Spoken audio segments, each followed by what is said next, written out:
அஸ்ஸலாமு welcome to Sharmila recipes. இன்றைக்கி நம்ம பார்க்க போகிறது ரோட்டு கடை ஸ்டைலில் பொடி மாஸ் எப்படி செய்யலான்னு பார்க்கலாம்.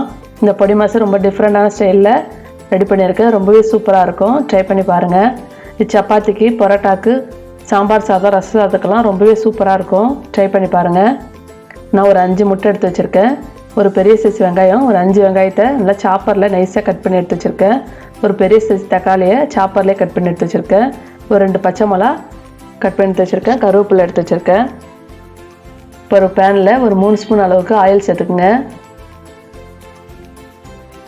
ஆயில் நல்லா ஹீட் ஆனோடனே வெங்காயத்தை சேர்த்துக்கலாம்.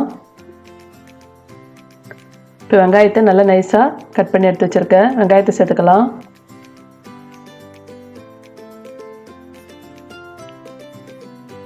உங்கள்கிட்ட சாப்பர் இருந்தால் நல்லா நைஸாக கட் பண்ணி எடுத்து வச்சுக்கோங்க.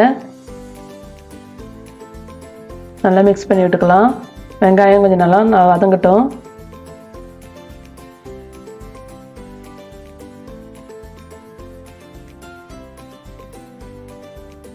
நான் 5 முட்டைக்கு ஒரு பெரிய சைஸ் வெங்காயமாக 5 வெங்காயம் சின்னதாக கட் பண்ணி சேர்த்துருக்கேன். முட்டையோட வெங்காயம் அதிகமாக சேர்த்தாவே நல்லாயிருக்கும். 1 ஸ்பூன் அளவுக்கு சால்ட் சேர்த்துருக்கேன். சால்ட் சேர்த்துக்கன்னா சீக்கிரம் உங்களுக்கு வெங்காயம் வதங்கி கிடச்சிடும்.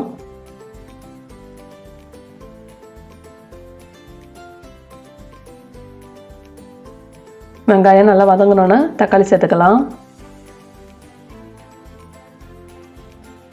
நான் ஒரு பெரிய சைஸ் தக்காளியாக சாப்பர்லேயே கட் பண்ணி எடுத்து வச்சுருக்கேன். ஒரு 2 பச்சை மிளகா சின்ன சின்னதாக கட் பண்ணி எடுத்து வச்சுருக்கேன். அதையும் சேர்த்துக்கலாம். சேர்த்து நல்லா மிக்ஸ் பண்ணி விட்டு வெங்காயம் கொஞ்சம் தக்காளியாக நல்லா வதங்கட்டும்.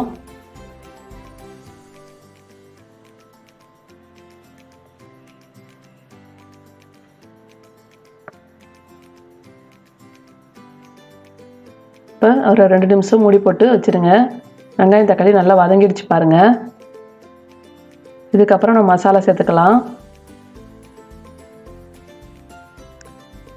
வெங்காயத்தை சின்னதாக கட் பண்ணிட்டாங்கன்னா உங்களுக்கு சீக்கிரம் வதங்கிடும். ஒரு 1/2 ஸ்பூன் அளவுக்கு மஞ்சள் தூள் சேர்த்துக்கிறேன். ஒரு 1/2 ஸ்பூன் மிளகுத்தூள் சேர்த்துக்கிறேன்.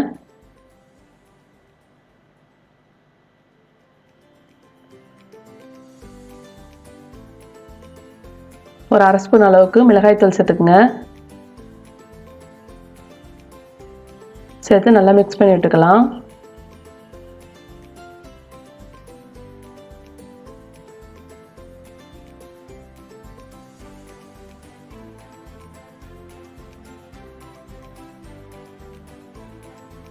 இப்போ நான் 5 முட்டையும் உடச்சி ஊற்றிக்க போகிறேன்.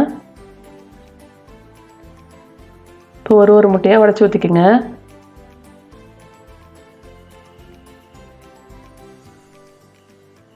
முட்டை உடச்சி ஊற்றினோன்னே உடனே கலந்து விடாதுங்க, ரொம்ப குழஞ்சிடும்.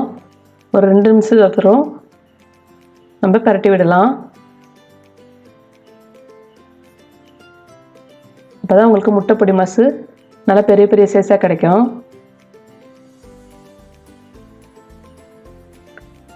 இப்போ 5 முட்டையும் உடச்சி ஊற்றியாச்சு. கொஞ்சம் லைட்டாக அதிலே வேகட்டும். ஒரு 2 நிமிஷத்துக்கு அப்புறம் பரட்டி விடலாம். நான் கலந்து விட்றேன் பாருங்கள். இப்படி லைட்டாக கலந்து விடுங்க.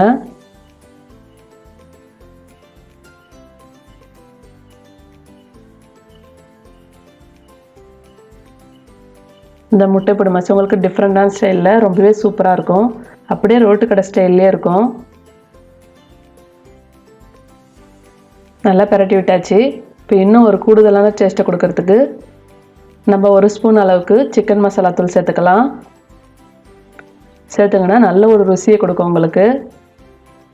சேர்த்து நல்லா மிக்ஸ் பண்ணி விட்டுக்கோங்க. லைட்டாக மிக்ஸ் பண்ணி விட்டுட்டு கருவேப்பிலையை தூவி விட்டுட்டு இறக்கிடலாம். நல்ல ஒரு வாசனை கொடுக்கும்.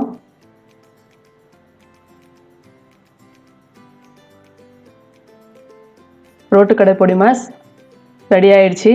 நீங்களும் உங்கள் வீட்டில் ட்ரை பண்ணி பாருங்கள். ரொம்பவே சூப்பராக இருக்கும்.